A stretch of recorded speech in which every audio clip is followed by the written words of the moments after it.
Hey, everybody. Hi, guys.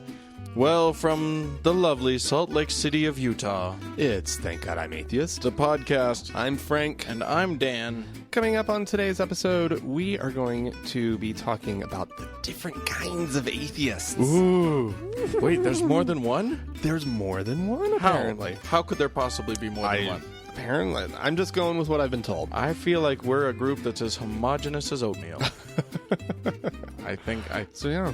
We're gonna find out what kind of atheist you are, Dan. Are you a lump in the atheist oatmeal? There's that kind. There's Yeah. also the oat The in the oatmeal. Sure. There's the gelatinous fluid in the oatmeal. There's the goo. There's the goo that kind of Are holds you- stuff together.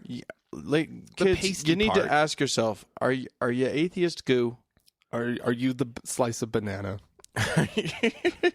Are you the Where are you? Are you the bit of brown sugar? in the Who are you? in the makeup of, Who are you, friend? of American atheism? Who are you? Frank, there was a rally.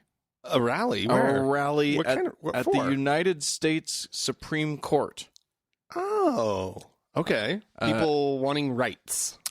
People demanding. Really? Did it? Yeah. It's That's usually what you do. At the Yeah, Supreme yeah, Court. that's what you're going to do. I'll set this up by saying that, American Family Radio, which... Oh, I wonder what side of this political spectrum they're on. Yeah, exactly. They have a host named Sandy Rios, who's a man named Sandy, Oh, I wonder what kind of the... Never mind. right? Anyway, he predicted Do you know the- thousands Okay. descending on the Supreme Court. Oh, yeah, okay. Thousands of people for this rally. Yeah, okay. And? It's an ex-gay rally. It's a Wait, rally for the rights of the ex-gays. Oh, okay. A marginalized group in our society. They are marginalized. They feel badly treated, and I have to say, I'm guessing that some of them really have been badly treated, especially by the gay community. Because the gay community, you got to admit, they feel kind of threatened, or many of them do, by people who are ex-gay. As long as they, I don't care what ex-gays do in the privacy of their own home. As long as they don't flaunt it. As long as they don't flaunt it in public. in front of me. Don't go waggling your ex-gayness. Stop in front of me. Don't walk all straight. Put away that leather jacket. Park that motorcycle. Just don't walk. Why do they have to hold hands with their wives? It's just... It's disgusting. I mean, my kids have to see that. I mean, I don't have kids, but theoretically. Yeah. Yeah. Anyway, so there was this rally. Fewer than 10 showed up. Because that's how many there are. Well, that's how many are willing to say that they are. I think that there were as many press people as there were ralliers. The press probably outnumbered them. Well, I mean, and that's just press that actually circle around the protest. That's just press that bothered to show up. Yeah, there probably wasn't that much there. Anyway, I mean, here's the thing. We've discussed my friend Josh, who came out as not as ex-gay. He is not ex-gay, but he is gay, living a straight life with his Mormon wife. Right. And he makes no bones about the situation. He fully owns up to being gay. Doesn't call himself anything but gay. Nothing else but gay. Nope. He doesn't call himself. He's just like, hey, his master's here degree I am. seems to mean nothing to him. He's just gay. No, I'm not. What I mean by this is that he doesn't say I'm same-sex attracted or I'm afflicted with same-sex attraction or any of those sorts of things. He doesn't mince words. Actually says, I'm a gay man. I'm a gay man. I choose to live this life because of my religious beliefs. Blah blah blah. Mm-hmm. Boy, the shit he took from the gay community was pretty hardcore. People coming down on him. They, not even bothering to read what he had to say about the whole thing. Just you're blah blah blah. You're ruining the whole world and grab, grumble, argle bargle. Okay. So anyway, all I'm saying is that yes, I imagine that these ex-gay people may have encountered resistance. Yeah. I'm fairly resistant. I mean, what they do, it's their choice. But obviously pushing the idea that you can not be gay anymore, or even, I guess to me, what's more offensive is the notion that you should choose to not be gay anymore. Right. As opposed to, that you can be. But one of the things that they're really upset about is that several states are now making it illegal to force your child into gay reparative therapies. Oh, that would deny them their rights. They have a right to push ex-gayness. To go through an ex-gay. These children, it's their rite of passage. These children have a right. You're denying those little queers, these little boys and girls who just don't want to be gay. No, because they're not good at it, or whatever. Oh, they're bad at being gay. It's the uninteresting gay ones. Like there are all these kids that are walking around flamboyant and fun, and then there's the boring gay kids that are just that are like, I don't want to be gay anymore. There's too much pressure to dress well. I mean, maybe not on the lesbian side, but right. No. They just don't want. I just don't want that haircut. Yeah, exactly. Mom, Dad, can I go to gay reparative therapy? I really don't like their hair. I just want to be boring and sloppy. Can I go to gay reparative therapy? Oh, poor kids. Yeah. Kids. Oh. Do it for the children, people. Yeah. Anyway. Well, we might as well get the gay stuff out of the way. Let's just do it. Please. Okay. Can we just get the queer out of the way, over and done with? Yeah, well, maybe you have heard, but maybe you haven't. I don't know. Russia. I've heard of Russia. Is not very gay friendly. No. They traditionally not. Traditionally not, and currently not. and yes, and very much now not. Apparently they have passed some laws recently. If cracking down. If you're gay in Russia, Vladimir Putin will throw a bear at you. That's the new. Really? What kind of bear? His name's Gordon. Oh. Depends on how. Anyways, how butch? How furry? How furry Gordon is? I don't know. Anyways, yeah, so they are the Russian authorities are cracking down on gay rights activism. Yeah, not just whether you're gay, but like they're passing laws that make it like illegal to hold a gay pride parade, right, or to disseminate any kind of literature or anything that's like, hey, this is it's okay to be gay. Don't worry about it. Okay, blah, blah, blah. Yeah, don't worry about it. Well, in Russia, worry about it because it's so kind of a mess. Anyways, that's not really the story.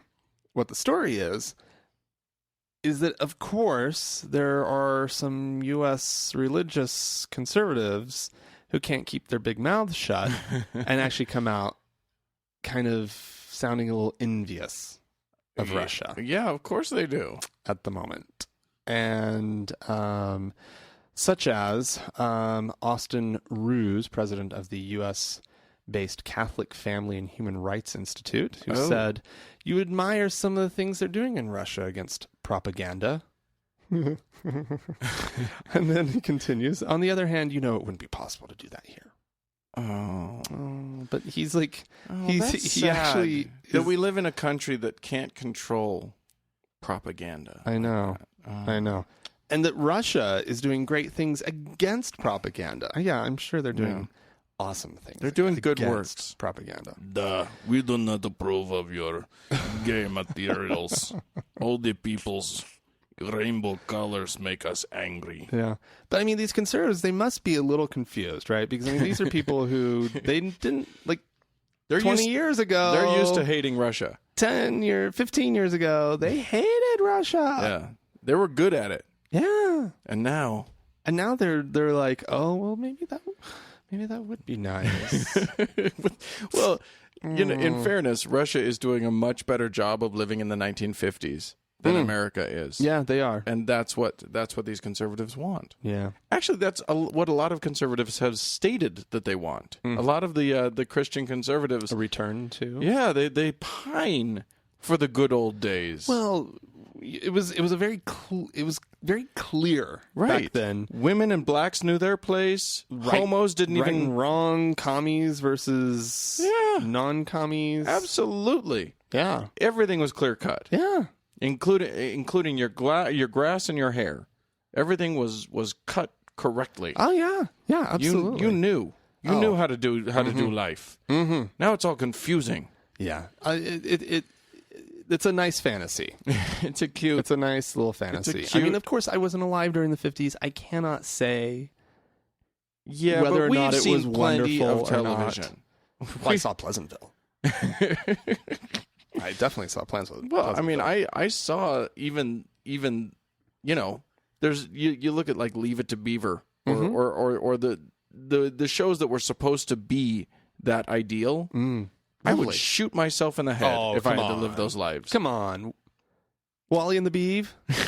Their friend Whitey? It's all very idyllic until you actually think about what that life would be like. Yeah. I don't know. I'm sure some people I'm not in Maybury. Andy! Old man Carruthers his peg got loose and now he's walking down Main Street. Yeah, there's that. I Love Lucy. You wouldn't have wanted to live in I Love Lucy? I do live in I Love Lucy. I love Lucy. Have you met my wife?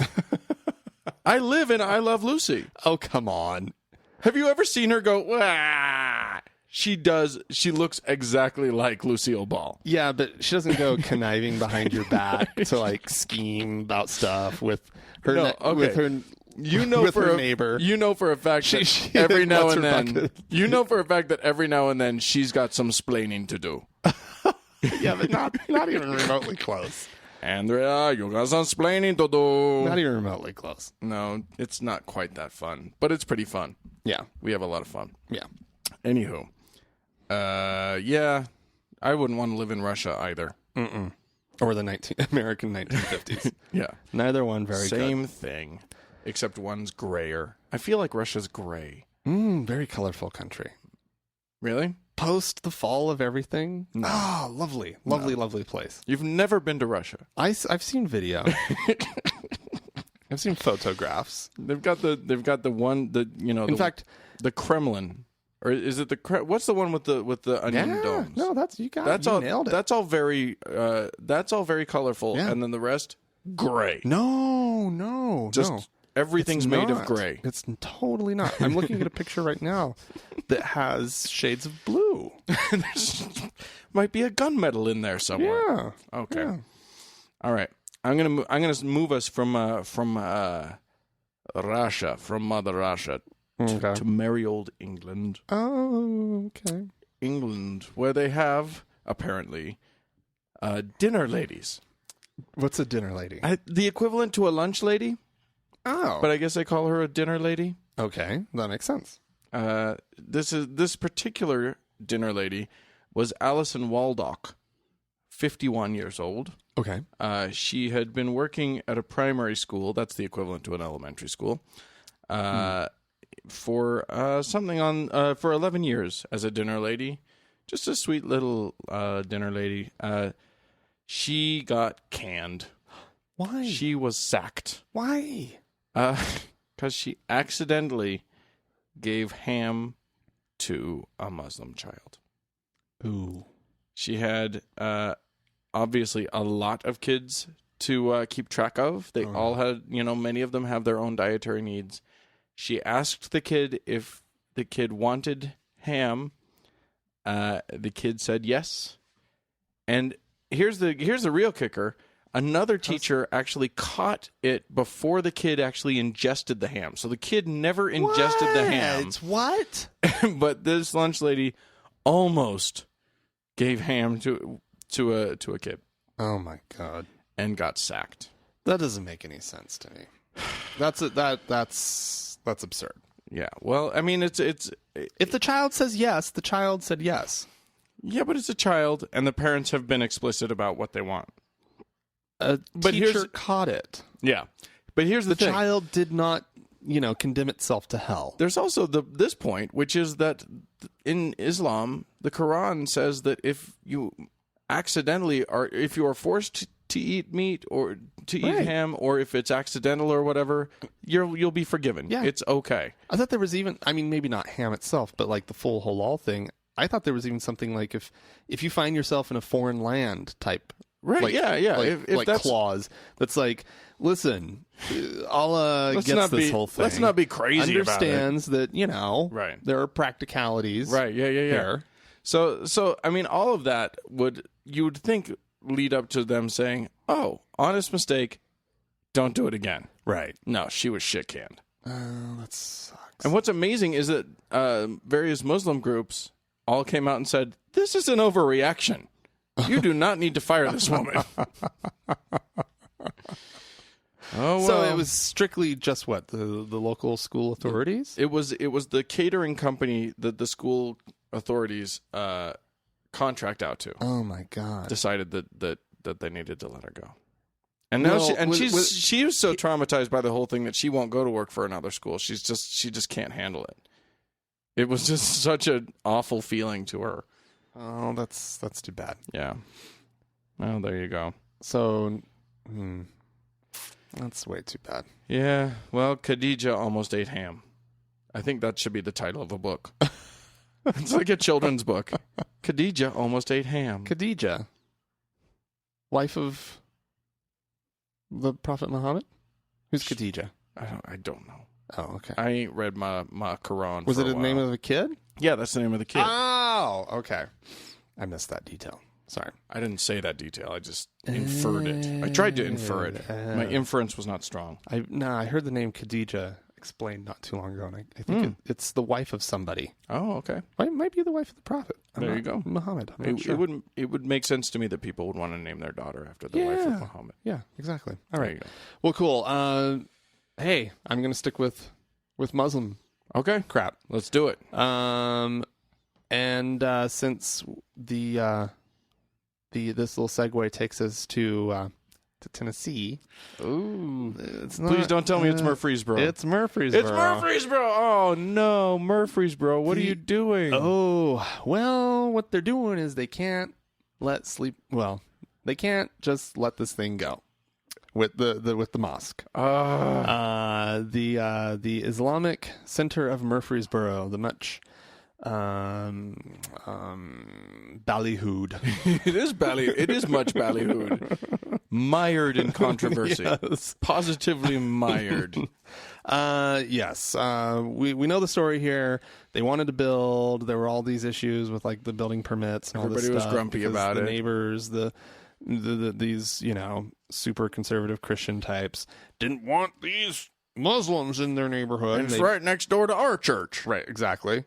Anywho, the whole thing, it doesn't matter that they've been there and there's been no problem at all. Right. They don't even go to church on the same day. I know. But nonetheless, they could use each other's parking lot as overflow. I know. They could get along. They could forge a relationship. Yeah. But instead, what's happening? Well, what has happened is there's a 49-page document that has been submitted to the Tennessee Supreme Court to hear a lawsuit over the mosque's construction. That it happened. It did happen. I've seen the building. Yeah, same here. You and I went there. We saw the building. Yeah. It was hard to see through all the crosses that the neighboring church put up on their lawn. Yeah. But we eventually cut through those and actually saw the building. The case against it has to do, of course, with concerns about the teaching of Sharia law.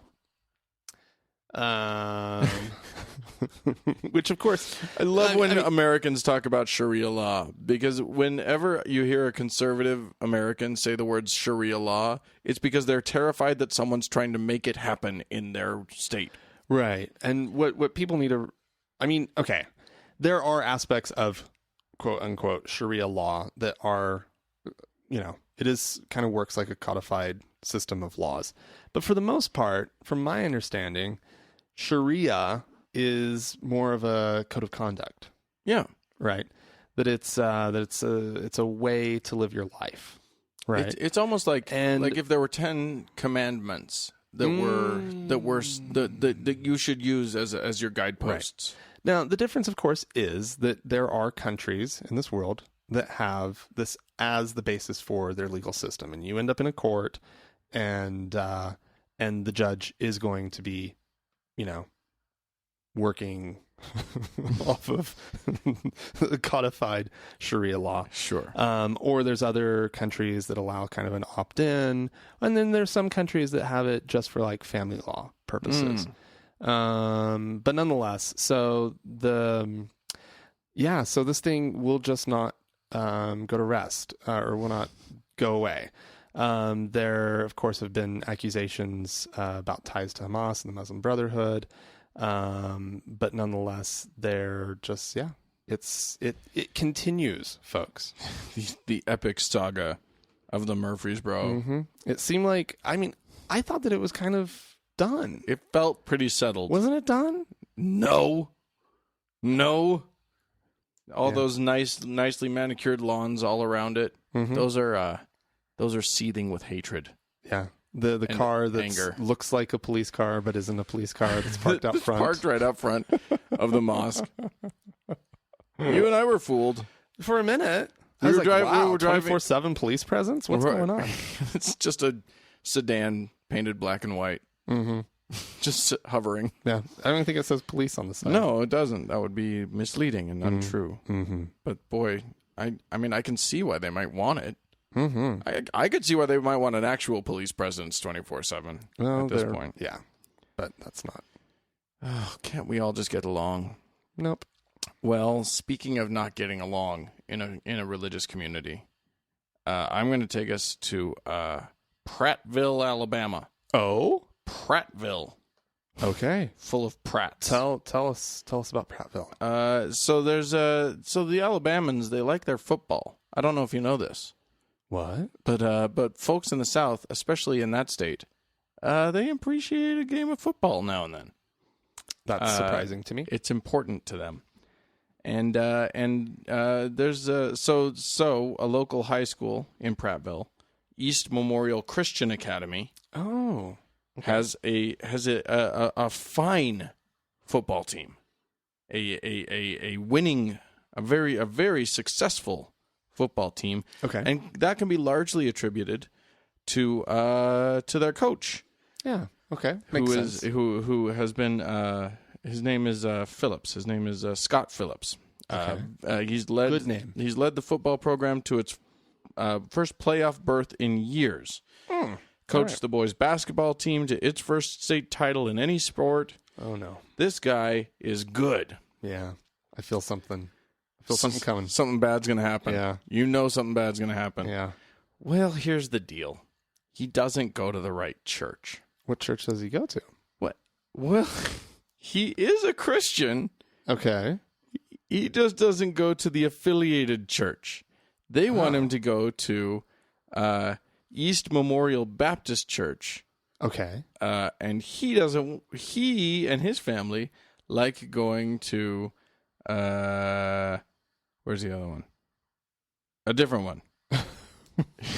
Is it another Baptist church? It's the Church of the Highlands.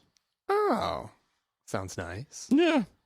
So probably some sort of non-denominational, evangelically-ish something or other. Basically, I'm guessing you and I could not discern a difference between these two churches. No, one probably looks like a church and the other one's probably in a warehouse. Maybe. Just going to say it. Maybe. I'm just saying, like, theologically, of course, there would be zero difference.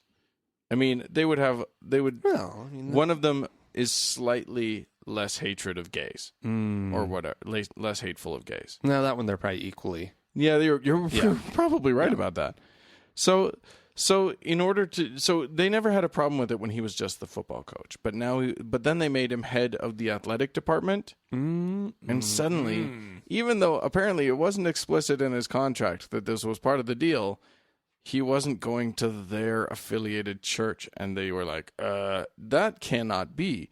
So then he tries. He takes his family to the East Memorial 9 a.m. service and then carts them across town to the 11 a.m. service at Church of the Highlands. But then he felt like he was kind of dishonest. Cheating on the other church. Yeah, he felt a little dishonest, so he just said, "No, I'm just going to go to my church, thanks." And they said, "Okay, you're fired, thanks." Oh my God. Yeah, I got a lot of fired. Yeah, what's stories. Up with that, Dan? Churches make you fired. Firednews.com. Religion makes you fired. That's what religion does in this world. Gets you fired? It makes you fired. No, I don't think that's how it's... That's not it, Dan. I've just done 2 stories that prove my point. You can't argue with that. Okay. All right. Well, that's... it doesn't surprise me, I guess. Doesn't it? That surprises me. Like, if he were Jewish and he had been hiding it from him this whole time, that'd be something. If he was atheist, if he came out as atheist, I can see that getting him fired. Either. No, but this surprises me. They're like, you are not exactly the right brand of Christian for us. Mm-hmm. I mean, you got to be exactly. Yeah. Yeah. It also surprises me that they'd fire a successful coach. Yeah. That's what really... In the South, that really surprises me. Yeah. Well, if he could probably be convicted of murder. And get off. If he went to the right church. They would still not have too much of a problem with... Yeah, if he went to the right church... Well, maybe not convicted of murder. Convicted of something that would be really, really bad, but that would keep him out of prison. He could be accused of murder. Accused of murder. And be fine. And be fine. He'd be fine. Molesting. Yeah. We know that it happened with Whatchamabucket. With Jerry Sandusky. That's the one. And yeah. You can get away with a lot. As long as you're just good. Go to the right church. Yeah. Well, no. In that case, it was just he was a good coach. Well, yeah. Oh, right. Exactly. As long as if you're getting the job but you done, go to the wrong church. Now, if you go to the wrong church and you have a losing record, oh man, Satan is in your is in your soul. You're screwed. It's proof. Well, all right. Well, I've got a story about somebody who's trying to put things right in the universe. Oh, there is a lawyer in Kenya who is... Wait a minute. I'm just going to point this out. I'm just going to throw this out there. I don't think many good sentences have started with "there was a lawyer in Kenya." I don't want. It's actually a pretty good sentence. Okay, I'm going to complete. This sentence. Okay, please go. And I think you're going to like the sentence. Okay. I'm looking forward to it. There is a lawyer in Kenya who is trying to nullify the conviction of Jesus by Pontius Pilate in front of the world court. He's called upon The Hague to set right what once went wrong. Oh, yes, please. Please and thank you. Oh, my God. Yes. That is some good stuff. Yeah. He feels that... well, okay, here is a quote from him. His name is Dola Indidis. And he's a Roman Catholic. He says the selective and malicious prosecution of Jesus violated his human rights. Oh. And I thought that was going someplace else. And he accuses Pilate, who was the Roman governor of Judea, of, quote, judicial misconduct, abuse of office, bias, and prejudice. Wow. Yeah. I think he's got a tough case ahead of him, and I'll tell you why. Why? First of all, no one's going to take him seriously, and that's a little rough. Yeah. But more important than that, it's just tough to find good evidence on this one. It's you want to avoid the hearsay, and pretty much all he's got is the writings of guys after the fact. It's going to be a tough one. Yeah. And these are guys who are also prepared to write things like, the dude walked on water and turned water into wine and all that sort of thing. So I think it's an eggshells type situation for him. He's got to really pick his arguments well. Well, he points to the example of Joan of Arc, who was she was captured she was captured and burned at the stake, right? They sure burned her because she was a witchy poo, right? Well, when you put it like that, burning at the stake sounds a little extreme. Well, he's like, a quarter of a century after her death, her conviction was overturned by a papal court. Sure. But this is his argument. Right. 25 years later. He's not appealing to a papal court 25 years later. He's appealing to... It's well after the mark, or after the moment. Yeah. And it's also, she's a religious figure. And I feel like the statute of limitations on Pontius Pilate kind of ran out when he died. Well, I feel like maybe that's what happened. Well, they're asking... Sure. I mean, this isn't unprecedented. No, it's not. But it is 2,000 years ago.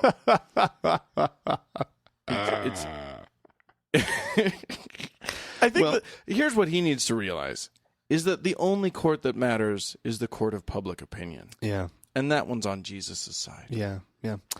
But some other important details about Indidis. He first brought this case before the Kenyan High Court in Nairobi in 2007. But the court refused to hear it on grounds that it lacked jurisdiction. So that's why he's going to the World Court.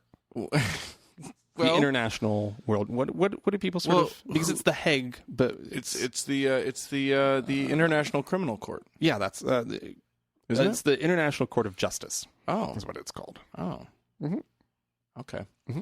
Well, I don't know that they have jurisdiction on this one either. What he should be appealing to is the Roman court. He should go to Rome. Now that's an interesting way of doing it, isn't it? It's the Romans that convicted him in the first place. So go to Rome. Go to Rome.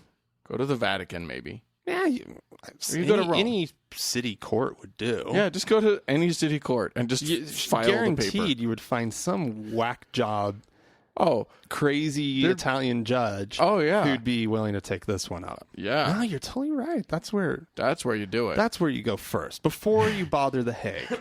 Yeah, because the Hague, they got they're busy with their Slobodan Milosevic's and stuff. Mm-hmm. They're jam packed with Slobodans. Mm-hmm. They don't have time for this. Yeah. Anyways, the article points out. I love this sentence right here. But getting a court to rule on a 2,000-year-old case from an outlying province in a long-defunct empire will not be easy, and I think we can leave it with that. It won't. It just won't. It makes me laugh so much. There's the injustice of it. But here's what's also funny. Okay, I should have left it at that. But what's really funny is that they ended up talking to like some religious folk, some theologian types who want to like. They reject the premise of the whole thing because this was supposed to happen. Right. Okay. Right. According to the whole... Wait a minute. So if they overturn his conviction. Right. And then they would commute his sentence posthumously, which means that he didn't actually die on the cross for the sins of mankind. Sure. Yeah. We're going to annul his cross, his the one act that makes him who he is. Yeah. I mean, I guess he still died on the cross. He still died on it. It all happened. Right. It's just calling on somebody to finally denounce Pontius Pilate. Because nobody has ever taken that bold stance that Pontius Pilate was bad. I know. But from a theological point of view, here's a quote from Maloba Wesonga, a Christian leader in Kenya. He says, "We must understand that Jesus was not vulnerable, and nobody can do justice to God." Well, that's an interesting and I think point. I think it's interesting. Yeah. You know, he was vulnerable enough to get like nailed to a cross. But he submitted, Dan. Yeah, okay. He subjected himself. Does that mean that if subjected himself to the judgment of Pontius Pilate? Can I claim invulnerability if I just say that I subjected myself to scraping my knee? If I claim, oh no, I chose this. I chose to subject myself to breaking my leg while I was skiing. I'm invulnerable. You have to understand. Can't do anything to me. That's the argument. Yeah. That would work. Maybe. I don't know. You should try it. Break your leg. If you guys know how to be invulnerable, you can tell us by emailing us. We usually start with Facebook, don't we? Go to the email. I'm going to go with email. You can email us at podcast@thankgodimatheist.com. You could leave us a voicemail at 424-666-8442. Or you could go onto Facebook and friend us, like us, whatever. Not friend us, like us. Yeah. You like Nobody friends anybody anymore. Yeah, that's so 20 last year. Did you friend people? Was that MySpace? I don't know. Or was that Friendster? I don't know. Like us on Facebook. I signed into Friendster last year. You had just a Friendster account? Oh, yeah, I had a Friendster account. So I was like, I wonder what Friendster's doing. And every once in a while, I used to check in on Friendster, and it was exactly the same. It was like this strange little portal into the past, past internets. Right. They're not trying the way with what's it called? The other one? MySpace. MySpace is trying now. They're trying. They're turning into just a music outlet. Yeah. So. And that's kind of what they always kind of sort of were. Sort of, yeah. Whatever. But Friendster. Woo. I had 6 friends on Friendster. But anyways, I went back last year. Completely different. They've tried to do a different thing, and it made me very sad. Yeah, yeah. But my login still worked, and I was like, wow, this is really weird. Yeah, I mean, are our friends still trying to make Google Plus work? Mm-hmm. Oh, I know. That's cute. Yeah, I've pretty much given up on all of it. Facebook won. Facebook won. There's nothing you can do about it. But that doesn't mean that I have to participate. No, because I'm kind of just tired of it. Wait, pretend like you do. You totally participate. Our page is great. I don't have no problem with our page. Our page is fine. Go like our page. Like our page. Who cares? Yeah, you can message us. Like it. There's stuff going on there. People are posting things. The thing about our page that's different than the rest of the annoying Facebook, and I'm just going to say it. Okay. Facebook annoys me. Is it's not the self-congratulatory sort of stuff. That's not happening on our page. No. No, almost nothing is happening on our page. No, but people post stuff. We post things every now and then, and it's a good way.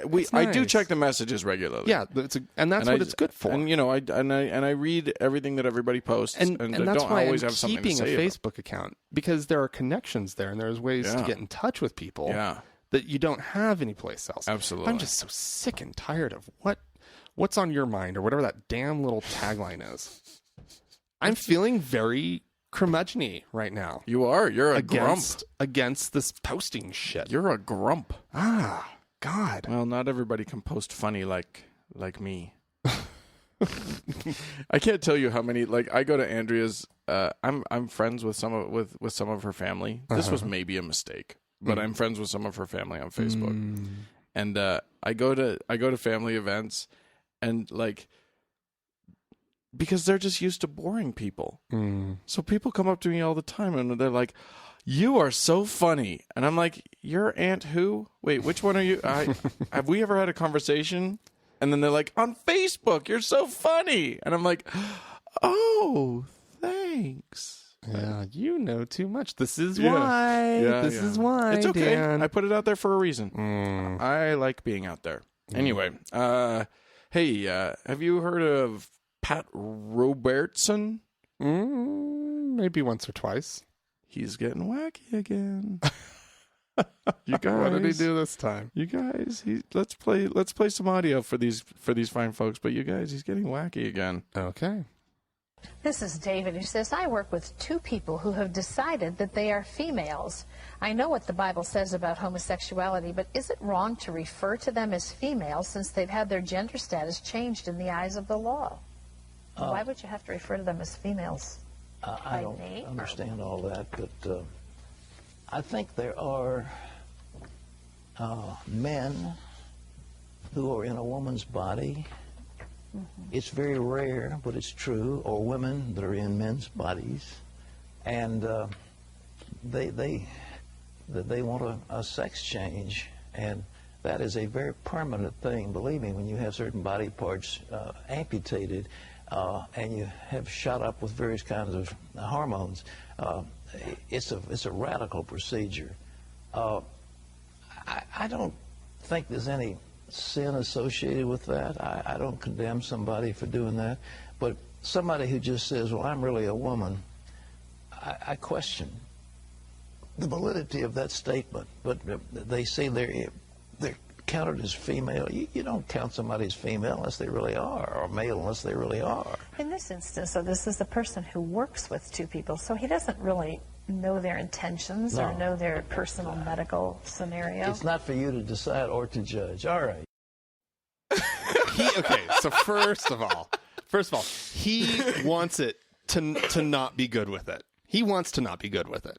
I mean, don't you hear that? Because he's like, well, I do believe blah blah blah. I don't understand it, but for these people who then just I love that he's like, well, it's a serious thing, and when they do it, I don't think there's any sin associated with it. But when they just say they are, well, that's no good at all, right? So he really wants to not like it. So something, but he's known someone. You were saying this earlier. Yeah. He's known someone sat down with him and said, look, would I have cut off my own penis if this weren't real? Oh, the look on his face. To that sentence. Right. Imagine what would motivate you to have your own penis cut off and then tell me if it's real or not. And he just went, you got me there. Got me there. Good Lord. He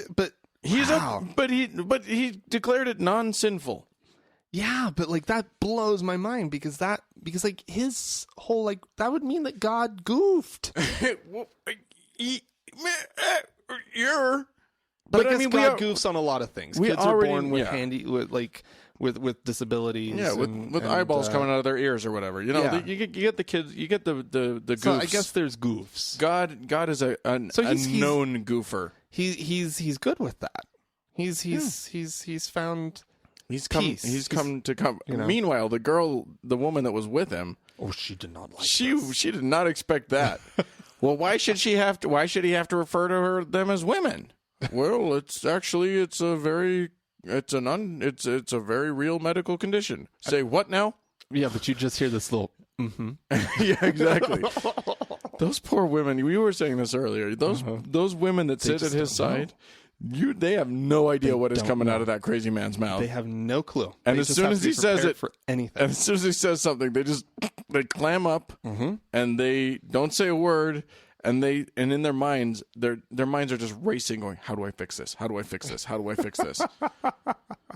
I wonder if they're the one with the little earpiece, right, in the studio, right? Because surely nobody's whispering into his ear. No, except for Jesus, right? But that woman is sitting there with the little piece, and the producer is sitting there. Shut him up! Right, exactly. Get him to move on. I wonder if there's a moment. I wonder if you watch her face, if you could see the moment where the director goes into her ear and just goes, "Oh, just fuck it, let him do it. Just let him do it. It's his show. It's too late. He's why they tune in." So then there's the moment on her face where it's just like, "Okay, here it goes."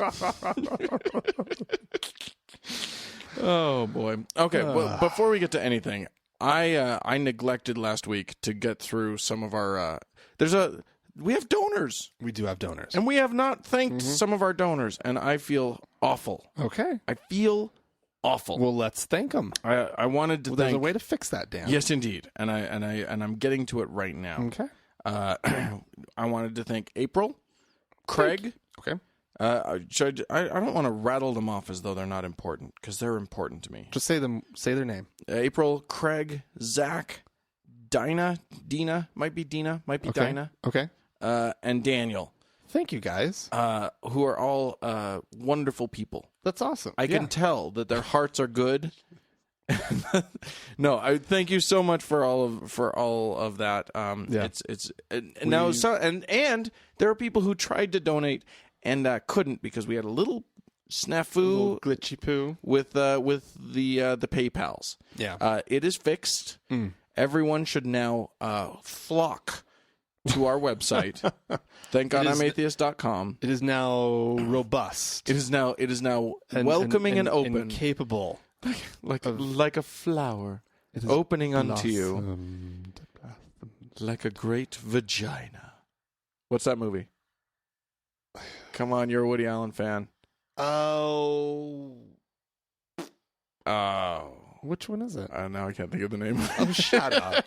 Anyway, if you do want to donate and help us create this podcast, you can do so by going to our website, thankgodimatheist.com, and finding the support links on the right side of the page. You can still buy us a drink. You can still buy us a meal. You can do the more traditional things, just a donation, a standard one-time donation, or a for a small amount every month you can subscribe to us. Right. And boy, it's incredibly helpful. We just appreciate it so much. It's super helpful. So thanks, guys. You have a thing? Should we do the voicemail? Let's do the voicemail. Okay, well, this is a voicemail, and she's going to introduce herself, so we're just going to play it. Hi, Frank and Dan. This is a longtime listener, first-time caller, Sarah, calling from the Seattle area. I'm an old friend of Frank's, and I feel like I know Dan personally after listening to the podcast every week. I just wanted to call and do a little bit of a defense of the people that go to Comic-Con, which you so cavalierly mocked on your last episode. Just want to say that obviously one can be a fan and religious at the same time, but I bet if you did a poll, most of those people probably tend to be non-religious atheists.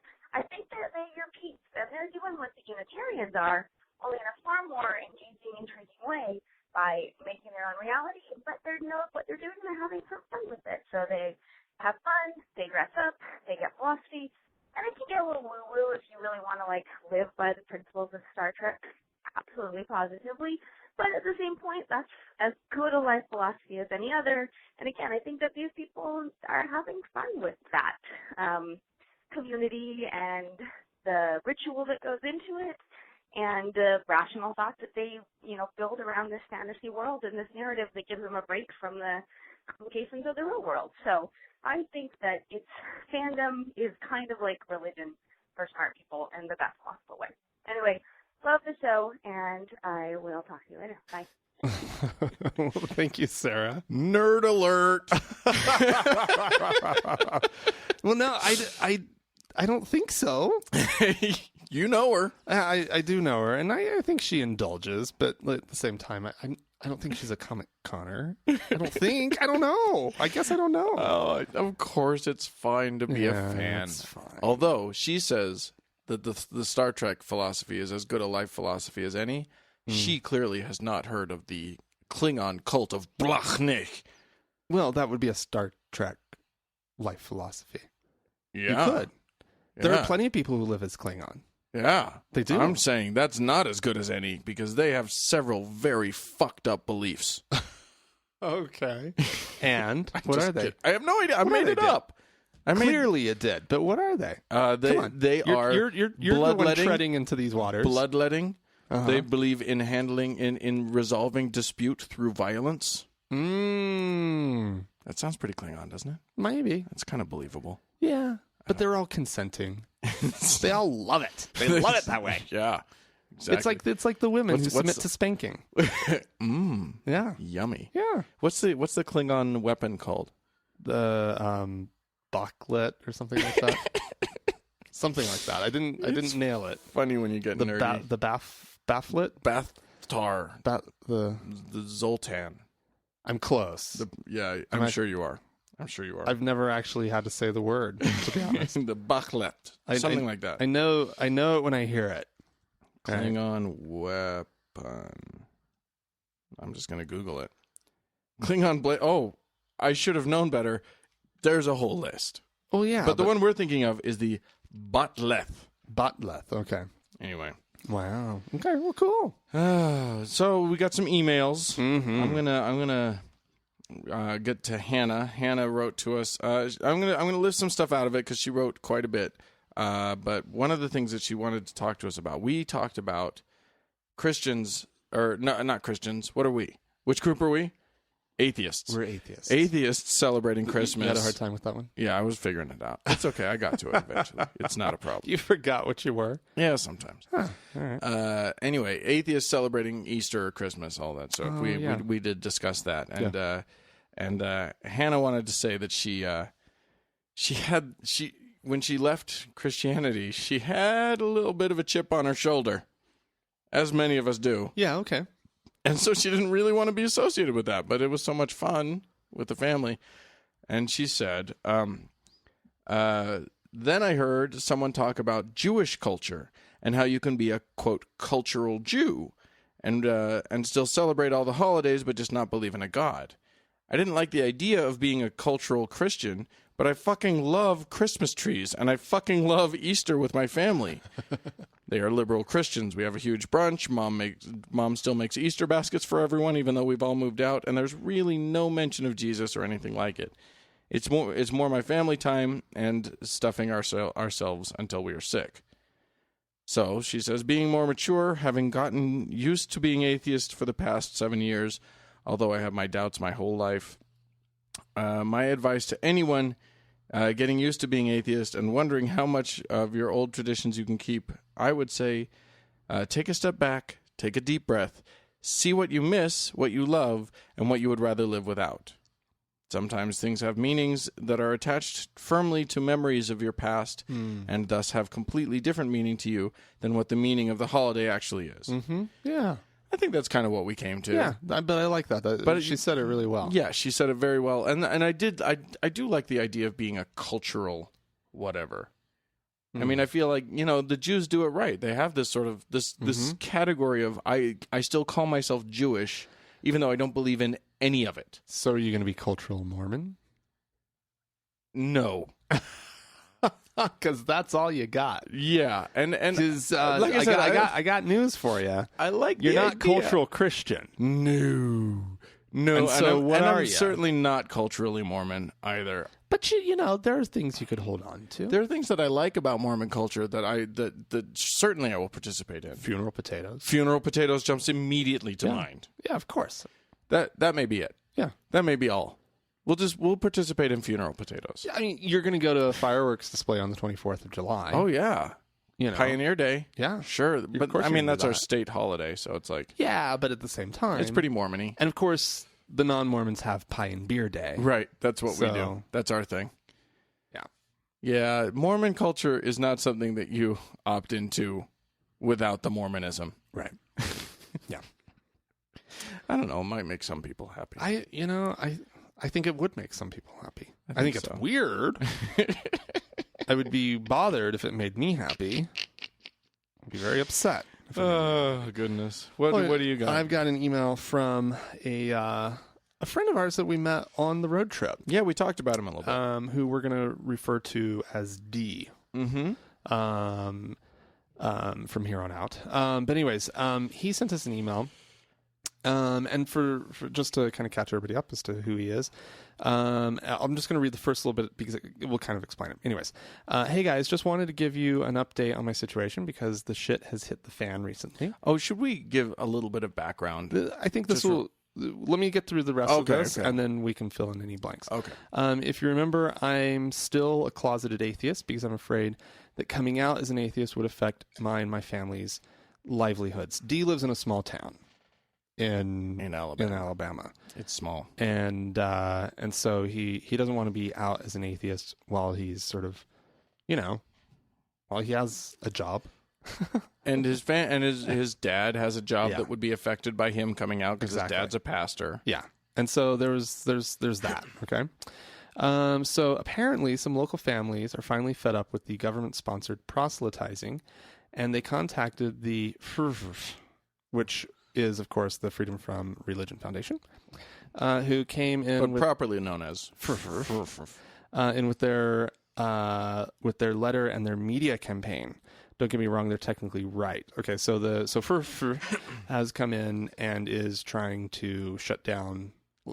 These little southern towns. They have prayer in schools. They have, Jesus. At school events more so than in school. Like, they're not going to do the classic beginning of the school day. I hope not. I experienced. At this point, you never can tell. Well, yeah, but I think that one was sort of officially put to rest a long time ago. You may want to write to us and tell us what it is specifically that's being that's being objected to. Yeah, exactly. But anyways, you get what it is. It's like, a little too much church mixed in a little too much.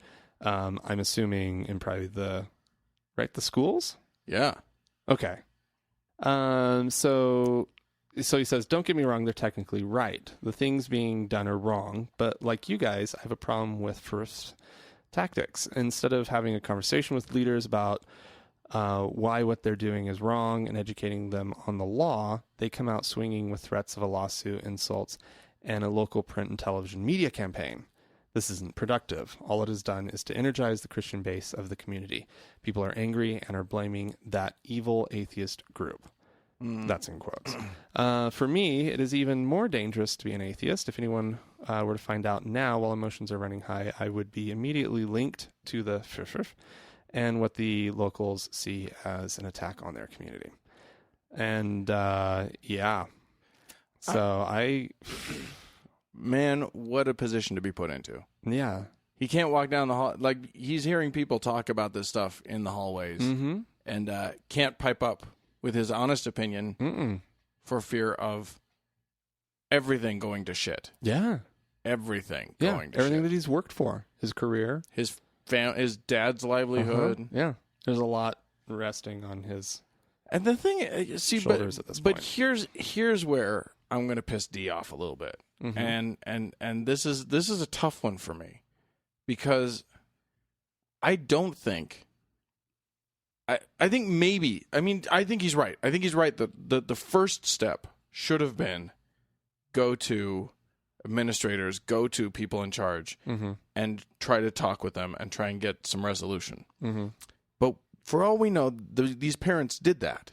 I don't know about that, but I'm guessing that in a small town in Alabama, that could be a hard sell. Yeah.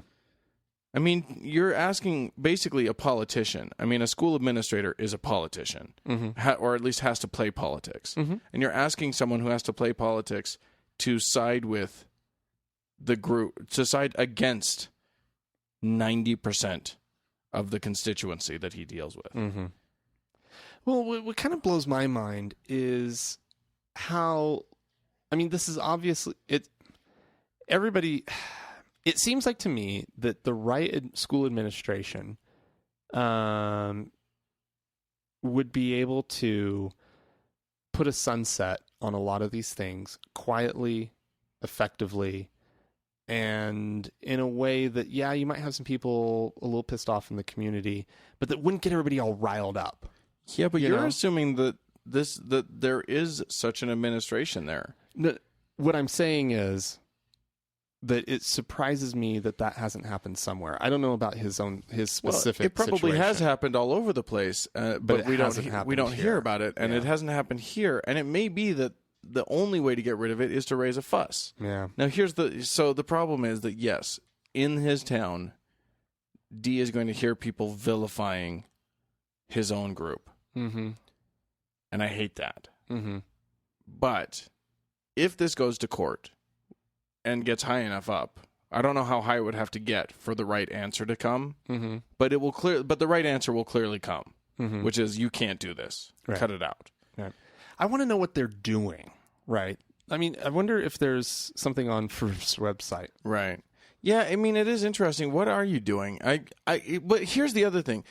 If they're doing a big media campaign, that media campaign should be reaching out to the Christians, the conservatives, while they're filing the lawsuit, It shouldn't be, look at these Christians and look at how bad they're doing this thing, blah, blah, blah, blah, blah.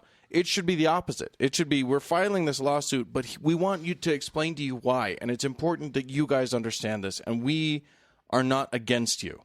Like, that's the media campaign that should be happening. Mm-hmm. They should be taking one action and then doing the opposite in their media blitz. That's what they should be doing, in my mind.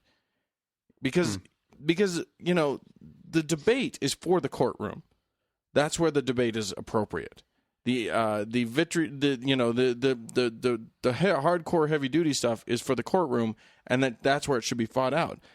But they need to be winning hearts and minds to help people like D. Yeah. And actually to create a better society. Yeah. I don't know how much we can say about what's happening in his town without like fully outing what town it is. Okay, well, don't do any research, anybody. Nobody figure it out. Holy shit. Is it big?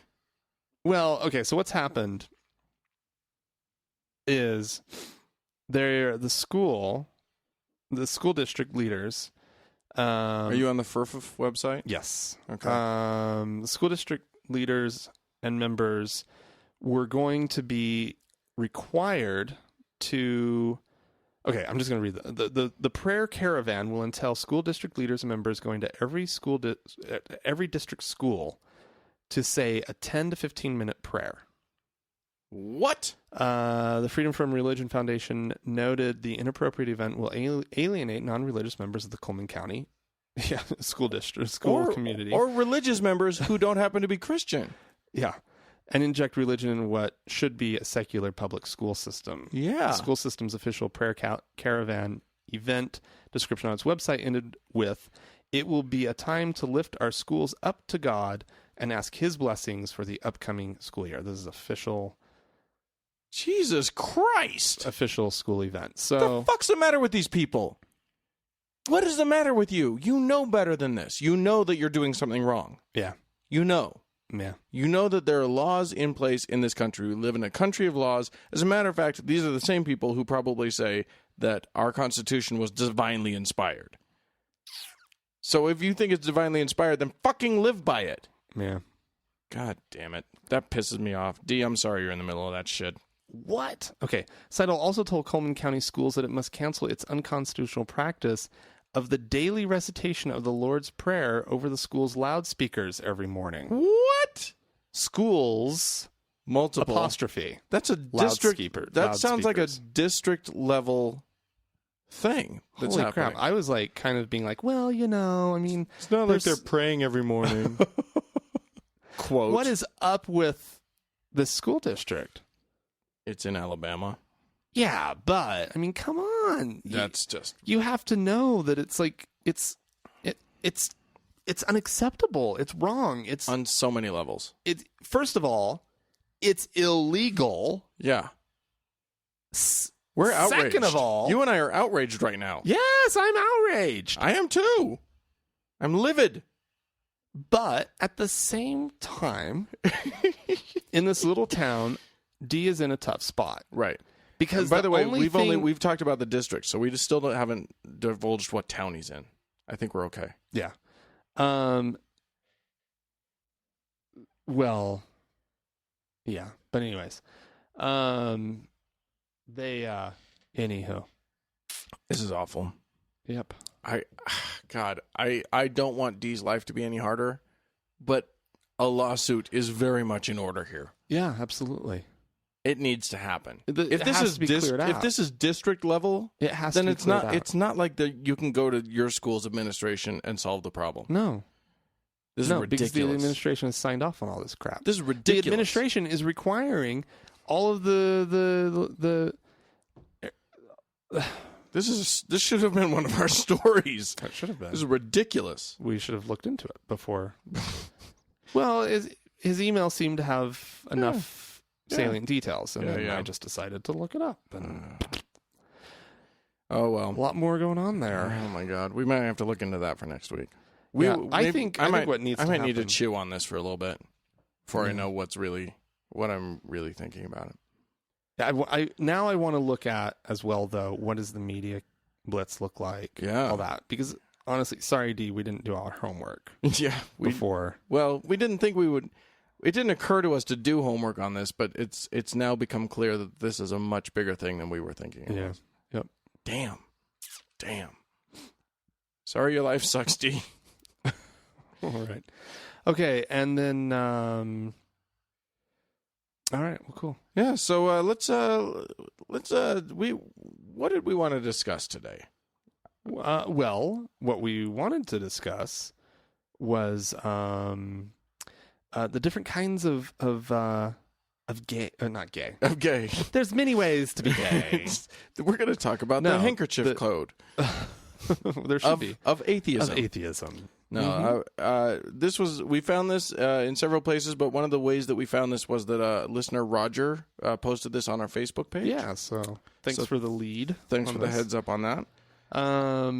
So anyways, there was this study that went out done by the University of Tennessee at Chattanooga. Mm-hmm. They have a choo-choo. Yes, they do.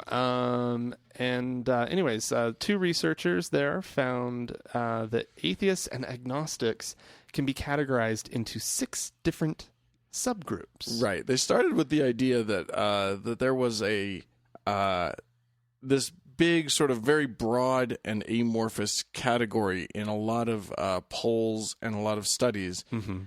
Called the non-religious, or the nuns. The people who list none under religion. And they wanted to get a little nuance into that. Look at this very varied group. Right. As many as possibly 1/5 of Americans belonging to this group. And they found out that there were as many as 6 different kinds. That they identified. 6 whole kinds. 6 whole various many different ways to be atheists. 6 of us. 6 of them. And there you go. So yeah, they went and interviewed a whole bunch of us, apparently. Not me, personally. Yeah. If they did, they were very subtle about it. And by bunch of us, there were 59 interviews. Ooh. Well, yeah. So 59 people. Wait, that doesn't divide evenly into 6? Well, there could have been one who was just an outlier. And they're like, he'll be that. So anyways, let's go through these. Okay, yes. So the first one is the intellectual atheist / agnostic, and they found little 3-letter abbreviations for all of them. Which, well, not all. Well, they kind of cheated on a couple. Anyway, the IAAs. The intellectual atheist agnostic. These are the ones who these are the most visible, I think, and most common. They say that these are the most frequently. Oh, it's the most frequently discussed type. Right. These are those of us who are interested in the intellectual pursuits involved in ontology, meaning the pursuit of truth. Oh.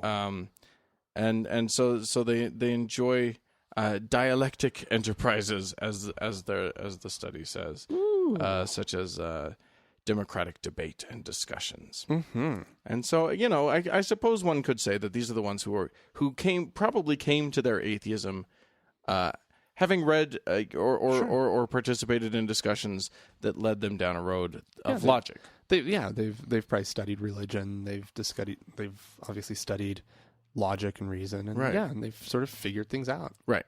This is why it's this group that is the reason why atheists are the most knowledgeable group in America about other religions. That's true. Yeah. That's true. Followed shortly by Jews, I think. Jews and then Mormons. Yeah, that's right. What's the next group of atheists? The next group is the activist, atheist, agnostic, or the AAA, the AAAs. Woo! Someday they'll be called up to the majors, but for right now they're just playing AAA. Sure. So the idea of this is that that these are socially active atheists. They are not content with simply holding a non-belief position. They seek to be both verbal and proactive, regarding different current issues and they're outspoken motherfuckers. Yes, exactly. But they also tend to be concerned about issues other than just sort of atheist issues. They tend to be concerned about feminism or LGBT issues, social justice issues, human rights type stuff, environmental issues, animal rights, all that kind of stuff. And in other words, evil. Yes. But so not to take the word activist as meaning that they're too active. They could be activists just amongst their group of friends. Sure. They're looking sort of broadly at this. It could be as long as they're sort of, working on educating their friends or other people about these issues that are important to them, but also, atheist issues. Then that's great. But it could also be, going to public marches or boycotting products or whatever, right? The kind of things that concerned 22-year-olds do. Starting a podcast. Whatever. Yeah. So there's that. Then there's the seeker agnostic. Ooh, what do they do? They play hide and go atheist. No, the seeker agnostic is or the essays. Or the essays. They're the wishy-washy ones. Well, I don't think that they would describe them as that. But these are the ones who say we cannot know. They like the more agnostic sort of side of things. These are the white personality types. Oh, I thought you were going race on it. I was like, white? Why are you going what? No. I don't know the color-coded personality types. These ones are white. Obviously, the intellectual atheist agnostic are reds. Obviously. Let's see. We haven't seen blues yet. Okay. Somebody will someday tell me what all of that means. Yeah. Anyway, maybe not. So they keep an open mind. The seekers do. They're open to new ideas. They're open to new thoughts. So nice. Yeah, that's them. Awesome. Hippies. Yeah. Then there's the anti-theist. The anti-theist. This is they're assertive types, okay, in their views about no godness and theism. These are sometimes labeled as new atheists. Or grumpy atheists. Yeah, here we have them. We have these are the angry atheists. Yeah, exactly. Folks. It's this group right here. They are assertive both they assert their views toward others when appropriate and sometimes when not appropriate. Yeah, I was going to say. Seeking to educate the theists in the passé nature of belief and theology. See, now that's where I think the writers of this study got a little snarky. Because it's not about how theism is so passé. This is about how theism is wrong and harmful. And a little passé. Yeah, but that's not what anti-theists are about. It's not like, this is one sentence out of 6. I know. I'm just saying being a theist is so last century. It really is. It's very 1997. Oh my God. I wouldn't be caught dead wearing a theist. Anyway. They view the logical fallacies of religion as an outdated worldview that is not only detrimental to social cohesion and peace, but also to technological advancement and civilized evolution as a whole. So the next one is non-theist. And basically, I'm going to skip the entire thing that the writers of the study wrote and just say, these people are just sort of there. They're lumps. Aww. Oh, these are either apathetic or disinterested theists. Now, here's the thing, though. Don't care about... Yeah, what?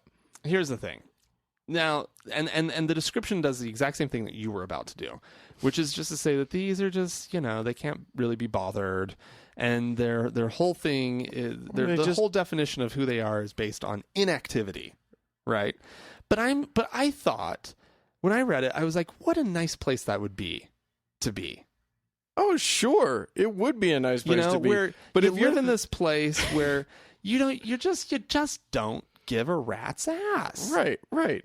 That would be great. About God or non-God. It's just like, it just doesn't matter. You're post-God. You're post-theism. You're post all of it. How great would that be, I'm Dan? 100% on board with that. But if you are that in this society, you're just apathetic. Apathetic to the point of ridiculous. I think it depends on where you live. I said this society. Well, but that sounds like you might be talking about America at large. I am. But I think if you lived in certain parts of the Bay Area... No, you still see that there's a lot wrong with this country. Yeah, if you live in Sweden, maybe you can be that. You can be a non-theist. No, it's fine. No. I am gonna say that I don't think it's wrong. I think there are certain big cities or certain enclaves where it just doesn't have anything to do with people's daily lives. I have to say that if I wasn't doing this podcast, I think I would be pretty close to that. I think that's where I was. Well, a couple years ago. Except that you would see things in the news and you would be outraged. I would get outraged, but I wouldn't be seeking it out. These are people who see things in the news and they're like, "Oh, that's just dumb." Oh, come on. That's not what that's saying.